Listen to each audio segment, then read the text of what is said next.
टुटी वैगन सड़क पुरानी, मैं करन गया सा फातिहा खानी।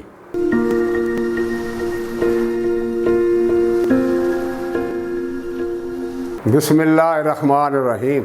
लो जी, जलालपुर भट्टियां दे कोल एक कस्बा है खानपुर। उत्थे एक फौतगी ते मैनू जाना पिया ते मैं उत्थे गया।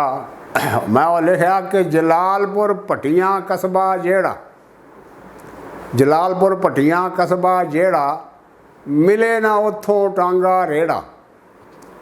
उत्थे गल सुने फिर केड़ा, फिर आ गई गिट्टे नानी, खानपुर दी सुनो कहानी, टुटी वैगन सड़क पुरानी। आखिर रब ने आस पहुँचाई, नवें डिज़ाइन दी वैगन आई, वेख के नसी कुल खुदाई, बच्चे बुढ़े मर्द सवाणी, खानपुर दी सुनो कहानी, टुटी वैगन सड़क पुरानी। फ्रंट सीट ते जगह मैं मल्ली, जिस दम उथों वैगन चली, एक बारी ते धरती हली, ना कोई टायर ते ना कमानी, टुटी वैगन सड़क पुरानी, करन गया सा फातिहा खानी। ना ब्रेक ते ना कोई मीटर, लीक करे पिया रेडिएटर, एक मील च 9-9 लीटर, पान बचारे भर पानी, टुटी वैगन सड़क पुरानी, गया सा करन मैं फातिहा खानी।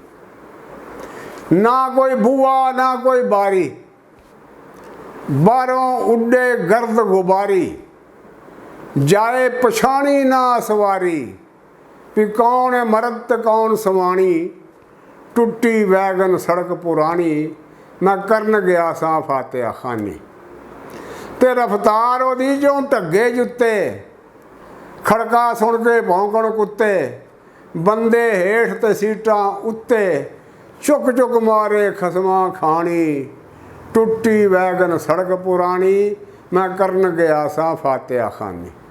जां ड्राइवर गेर बदलावे, वैगन सारी शोर मचावे, दूजे कन न सुनिया जावे, सारी खड़के इंज नुमाणी, टुटी वैगन सड़क पुरानी, मैं करन गया सा फातिहा खानी।